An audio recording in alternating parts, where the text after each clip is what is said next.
base 100 2010, ça veut dire que c'est un indice pour lequel on calcule sa base à partir de l'année 2010. Et vous verrez que en 2021, cet indice hors énergie, qui est la courbe en orange, était en dessous de 100, aux alentours de 80. Et aujourd'hui, cet indice flirte avec à peu près 115, une très forte progression des prix à l'international, donc sur ce qu'on appelle hors énergie. Quand vous prenez l'énergie, vous verrez également une très forte hausse. En mars 2021, on était aux alentours d'une base de 30 et aujourd'hui, on est aux alentours de 100, donc presque un triplement.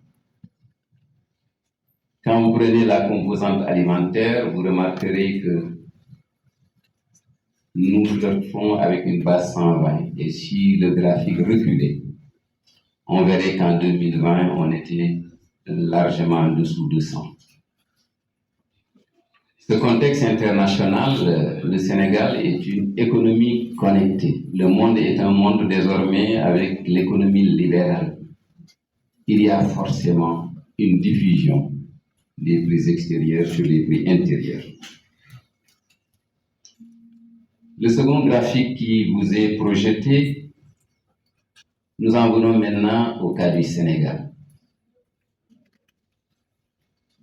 Ce qu'on a connu au niveau international a eu une répercussion très forte. Vous voyez actuellement l'indice des prix au Sénégal qui est la courbe rouge et l'indice des produits alimentaires qui est la courbe bleue. Si nous prenons l'indice global, en janvier 2021, on était à peu près à 106. Et vous verrez le choc important qui a été engendré par la crise ukrainienne à partir de février-mars 2022. Une très forte hausse qui n'a pas ralenti et aujourd'hui, nous sommes aux environs d'un indice de 128. Donc, une hausse cumulée des prix au Sénégal. Et quand on prend la composante alimentaire, comme je le dis, qui est la courbe en bleu, on remarquera une très forte hausse d'environ 110 en janvier 2021. Aujourd'hui, nous flirtons avec 142. Qu'est-ce qui peut le justifier?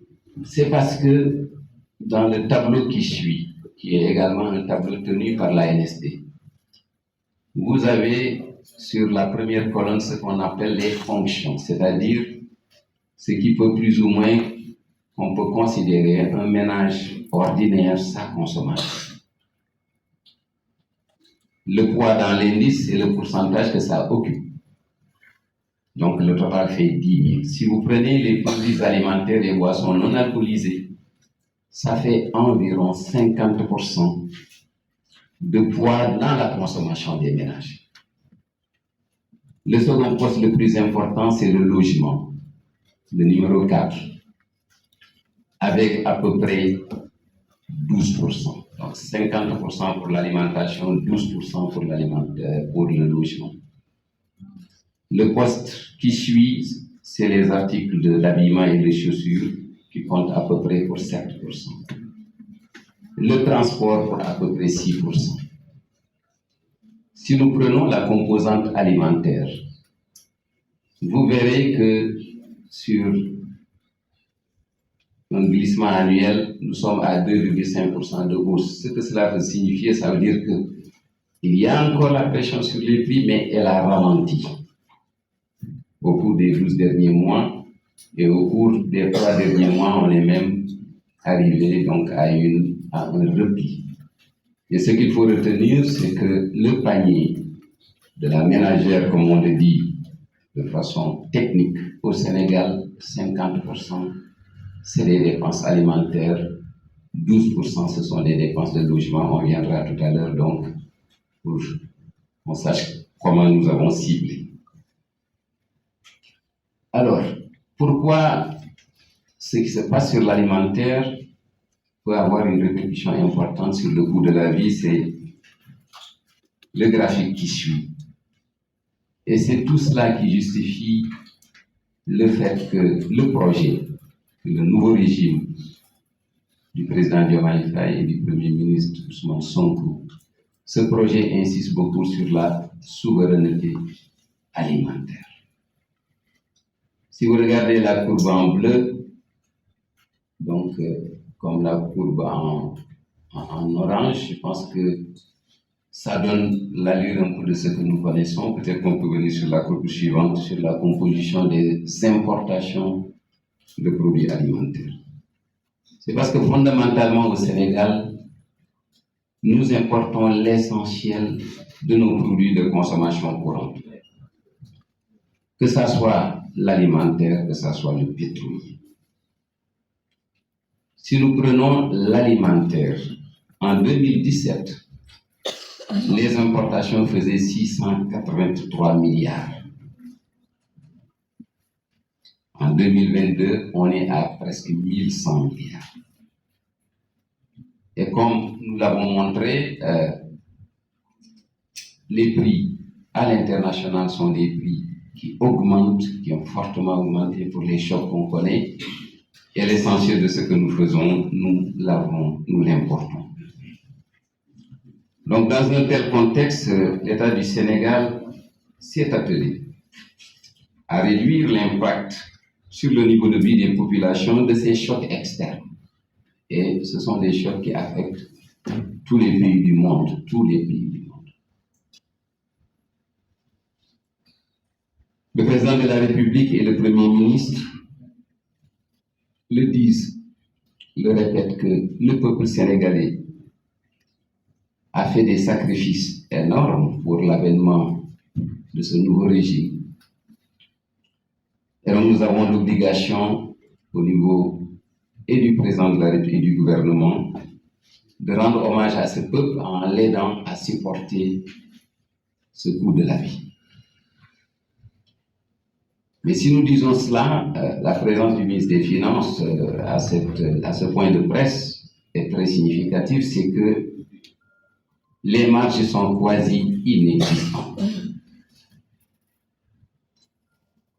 Le régime a hérité d'une situation financière des finances publiques particulièrement stressée. Mais dans ce contexte, il aurait été plus facile de dire on ne fait rien. Non. Le gouvernement est allé chercher les niches résiduelles pour lancer des toutes premières mesures de baisse. Et pour cela, nous voudrions remercier toutes les parties prenantes, que ce soit les entreprises, les opérateurs, les consommateurs, qui ont accepté de répondre à un processus de concertation qui a paru long, mais qui était nécessaire. Il fallait le faire dans une très grande sérénité, le faire en toute responsabilité. Parce que les mesures, lorsque vous les prenez, il faut que ce soit des mesures viables et permanentes. Ce processus de concertation a démarré par l'analyse des contraintes notées dans l'application des mesures de 2022. Ensuite, des séances d'orientation avec le Premier ministre, comme vous le voyez à l'écran. Et le Premier ministre s'est investi personnellement pour rencontrer les meuniers, les importateurs, la compagnie sucrière sénégalaise, les entreprises de télécommunications. Il les a reçus soit en groupe, soit en face à face. Et ces services ont tenu des séances plénières de concertation avec les importateurs, distributeurs, commerçants, industriels, associations de consommateurs. Des réunions techniques ont été tenues avec les boulangers, les cimentiers, les importateurs, les huiliers, les opérateurs d'engrais. Ensuite, suivi d'entretiens et d'échanges parce qu'il faut paramétrer. Il ne faut pas oublier Au début de la chaîne, il y a un producteur, il y a un fournisseur, à la fin de la chaîne, il y a un consommateur. Nous devons prendre des mesures qui soient des mesures équilibrées. L'outil de production doit être préservé. Et le consommateur sauvegarder son revenu disponible dans sa dépense. Il y a eu des séances de conciliation. Effectivement, c'était nécessaire. Et ça traduit toute la responsabilité que ce gouvernement veut jouer. Nous ne voulons pas de mesures, on va dire, populistes. Nous ne voulons pas de mesures à la va-vite. Il faut que ça soit concerté et c'est ce qui s'est fait. Il y a eu des gaps entre ce que le gouvernement voulait et ce que les commerçants ou les producteurs pouvaient. Et ça a nécessité donc des conciliations, soit en présentiel, soit en mode de conférence téléphonique. Et enfin, nous avons soumis au Premier ministre en validation donc ces mesures et qui ont été soumises à Monsieur le Président de la République qui les a approuvées. Je m'en vais à présent donc vous donner les toutes premières mesures. Il faut le dire, c'est des mesures les plus urgentes. Mais ce n'est qu'un processus. Réduire certes les prix, mais comme je le disais, veiller à l'approvisionnement correct du marché, à la viabilité des entreprises, mais aussi à la soutenabilité de l'effort fiscal et budgétaire. Les mesures suivantes ont été prises. En ce qui concerne le sucre cristallisé, après échange avec les importateurs et la compagnie sucrière sénégalaise, il a été décidé d'homologuer le prix à 600 francs CFA contre 650 francs CFA actuellement, soit une baisse de 50 francs CFA. Ça nécessite quand même qu'on veille à l'application de ces prix parce qu'il nous a été signalé, notamment par la compagnie sucrière sénégalaise, que ces prix homologués ne sont pas réellement les prix qu'appliquent les commerçants. Nous y reviendrons tout à l'heure pour dire qu'est-ce que nous ferons pour que ces prix soient respectés. Sur le riz brisé non parfumé, il a été décidé de fixer une baisse de 40 francs CFA, de sorte que le prix de vente ne puisse pas dépasser 410 francs CFA. Évidemment, ce sont les efforts sur la base de l'approvisionnement actuel du marché qui se fait sans le riz indien qui est le moins cher. Et pour le riz indien, le gouvernement a engagé des échanges avec le gouvernement de l'Inde et à l'heure où nous parlons, des bateaux transportant à peu près 80 000 tonnes de riz indien sont en route. Et des échanges avec le gouvernement indien ont abouti au fait qu'un quota substantiel nous a été fixé pour permettre d'aller importer ce riz et abaisser le prix du riz en dessous de 400 francs CFA à partir du mois d'août 2024. Mais en attendant, une baisse de 40 francs a été fixée. En ce qui concerne l'huile raffinée, notamment l'huile la plus consommée par les ménages qui sont dans des bidons de 20 litres, il a été décidé d'apporter une baisse de 100 francs CFA. En ce qui concerne le pain, les échanges ont été ardus et soutenus avec les boulangers, avec les meuniers. À l'issue des échanges, il a été retenu d'opérer une baisse de 15 francs CFA en attendant de poursuivre les échanges, notamment avec les meuniers. Et donc, la baguette de 190 grammes passerait de 175 francs CFA à 60 francs CFA au travers de la suspension des droits de douane sur le blé et la TVA sur la farine de blé. Et un effort est demandé également aux meuniers. Comme je le dis, les échanges vont continuer. Pour l'instant, c'est 15 francs CFA. En ce qui concerne le ciment, comme vous l'avez vu tout à l'heure au niveau des fonctions de consommation, le logement est la seconde fonction après l'alimentaire.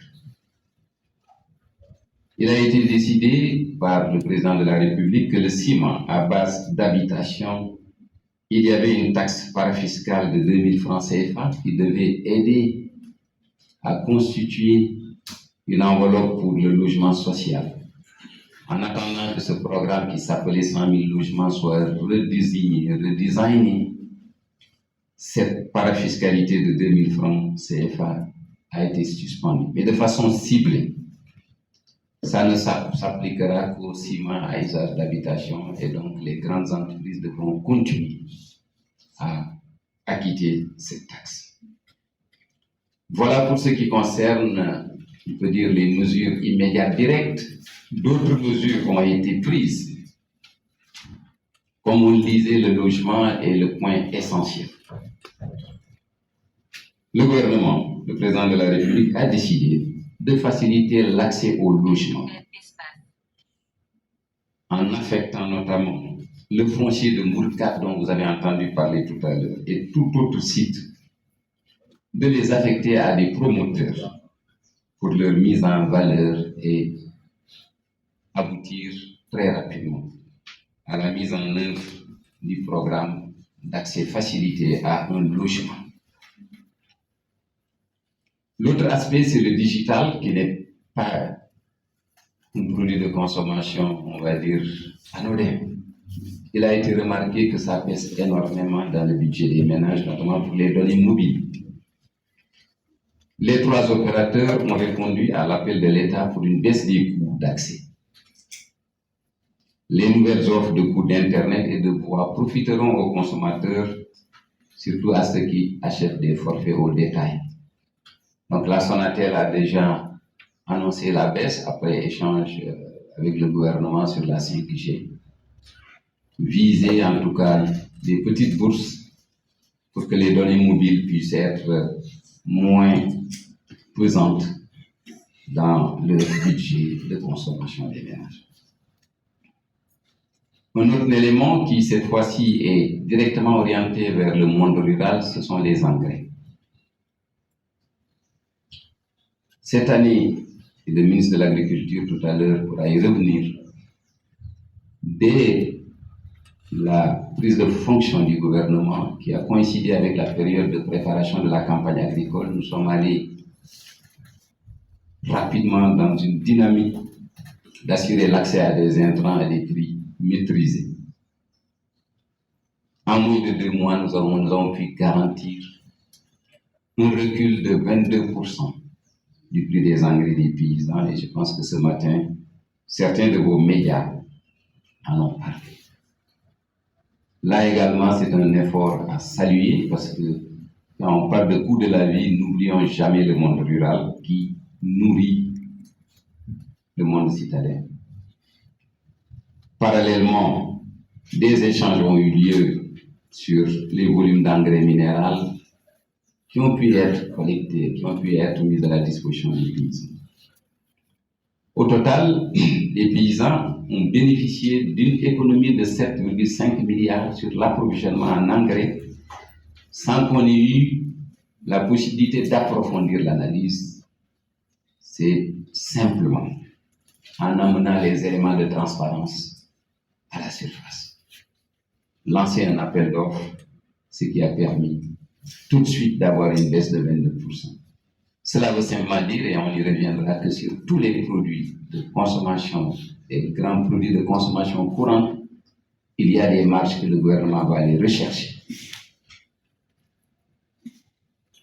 Quelles sont les perspectives sur lesquelles nous travaillons actuellement?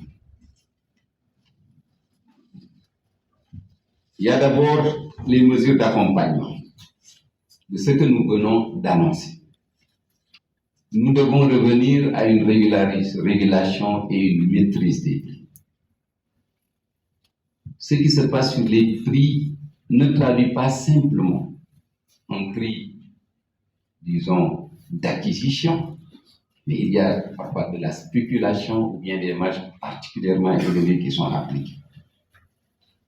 Le gouvernement a décidé, comme mesure d'accompagnement à ces mesures, de mettre la régulation et la maîtrise des prix au centre de tout.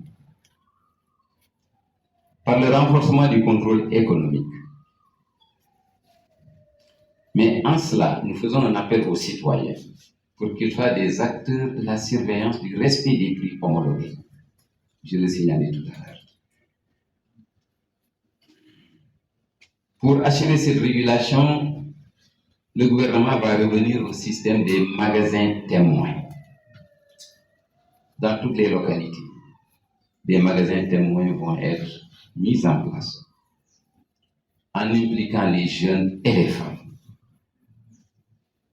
Ça créera des emplois et ça donnera également une traduction concrète de l'engagement du gouvernement désormais de faire du service civique et des volontaires civiques une arme de développement. Donc, ça va être mis en place au travers des magasins témoins. Les moins jeunes s'en rappelleront la Sonadis, qui était donc une société de l'État qui parvenait à réguler les prix. Ce n'est pas pour aller concurrencer, mais c'est pour aller faire de l'affichage clair et net. Il y a également le marquage des importations et la digitalisation. Nous allons utiliser beaucoup de la digitalisation pour que les spéculations et les marges indues ne soient plus de mise. En ce qui concerne le pain, le décret relatif donc à la vente du pain va être également réactivé de sorte que les prix tels qu'annoncés puissent être mis en œuvre. Ça, c'est des mesures d'accompagnement pour les premières mesures que je viens d'annoncer. Mais ce qui s'offre surtout, parce que le projet a été plébiscité par les Sénégalais pour assurer une autre façon de gérer. Et là-dessus, le Premier ministre reviendra au niveau de sa déclaration de politique générale. Un nouveau référentiel de politique économique, sociale, sera mis en œuvre avec une vision sur 25 années. Une vision qui met la souveraineté alimentaire au centre des préoccupations. Et avec de très grandes réalisations attendues dès ce premier plan quinquennal 2024-2029. L'objectif, c'est d'arriver à avoir un coût de la vie au Sénégal parmi les moins chers en Afrique, en boostant la production locale. Mais surtout en réduisant les coûts engendrés par de l'intermédiation non indispensable. Il y a beaucoup d'intermédiaires dans les filières. Ce qui a été retenu, c'est que désormais, pour l'approvisionnement en produits essentiels, le ministre en charge du commerce est en train de travailler là-dessus. Je parle notamment du pétrole, je parle notamment du riz. L'État s'est rendu compte que sur le pétrole, il y a des marges qui ne s'expliquent pas. Parce qu'il est anormal qu'un produit pétrolier qui coûte moins cher au Mali qu'au Sénégal, au Burkina par exemple qu'au Sénégal. Et l'analyse a vu qu'il y a des coûts indus.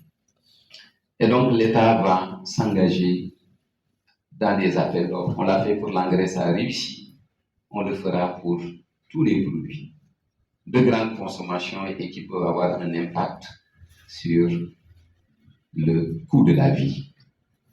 Les détails seront passés en revue et comme nous l'avons fait avec ces mesures que je viens de vous annoncer, ça se fera avec méthode et dans toute la sérénité requise.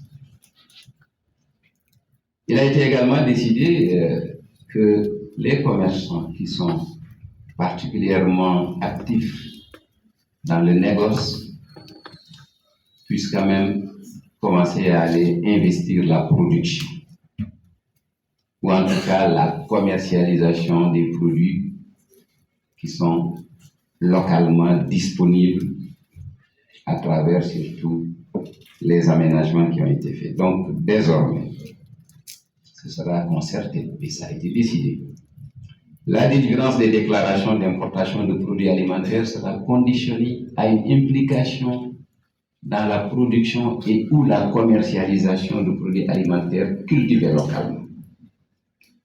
Parce qu'il n'est pas normal que le négoce soit le seul élément par lequel des gens arrivent à faire beaucoup de marge, sans pour autant que la production locale n'en profite. Il a été également décidé que l'électricité coûte cher, le gasoil, l'essence, que nous allons diversifier les sources d'approvisionnement en pétrole du Sénégal. Il y a également un élément essentiel, c'est que, encore une fois, c'est les toutes premières mesures, parce que nous venons à peine de faire 2 mois. Nous sommes engagés sur un chantier important de réduction du train de vie de l'État. Et tout gain tiré de la réduction du train de vie de l'État va être réinvesti sur le filet social, sur la réduction du coût de la vie. D'ores et déjà, il a été décidé, par exemple, de centraliser tout ce qui est commande publique pour éviter qu'il y ait des centres de commande, disons, épars, malgré le fait que le dispositif de commande publique est solide. Mais jusque-là, nous nous sommes occupés des conditions de déroulement des transferts, mais il faut aller chercher donc des gains d'échelle. Et donc la commande publique, désormais, va faire l'objet d'une centralisation et nous attendons énormément de la réduction du coût de l'État. On ne peut pas avancer des chiffres, mais ce que nous avons vu en 2 mois nous amène à croire qu'il peut y avoir énormément de réductions sur tous les aspects. Sur tous les aspects, et ça a fait l'objet d'une communication en Conseil des ministres par le Premier ministre. Il y reviendra plus en détail dans sa déclaration de politique générale. Un dernier aspect, c'est que nous ferons désormais que les mesures de subvention, les mesures de baisse de prix soient des mesures ciblées. Je donne juste un exemple. Aujourd'hui, le pétrole, l'essence et le gasoil sont subventionnés. Est-ce qu'il est normal que le ministre que je suis puisse bénéficier de cette subvention? Est-ce que c'est normal que les directeurs généraux de sociétés privées, de la Sonatel, le Fonds monétaire international, les représentants, les diplomates ici, tous bénéficient de cette subvention? Désormais, nous allons travailler vers un ciblage des subventions. Nous n'attendons pas qu'on nous le dise, mais c'est ça qui correspond à la façon dont la gouvernance, cette nouvelle gouvernance d'un Sénégal souverain, juste et prospère, cette gouvernance devra désormais faire de sorte que ce soit les personnes qui ont réellement besoin d'une assistance qui vont en bénéficier. Et ça va aller au-delà simplement de la subvention, mais c'est également comment faire de sorte que ces bénéficiaires, notamment du filet social, que constitue la bourse de sécurité sociale familiale, que ces personnes-là puissent en bénéficier. Voilà, mesdames et messieurs, en français, et je m'en vais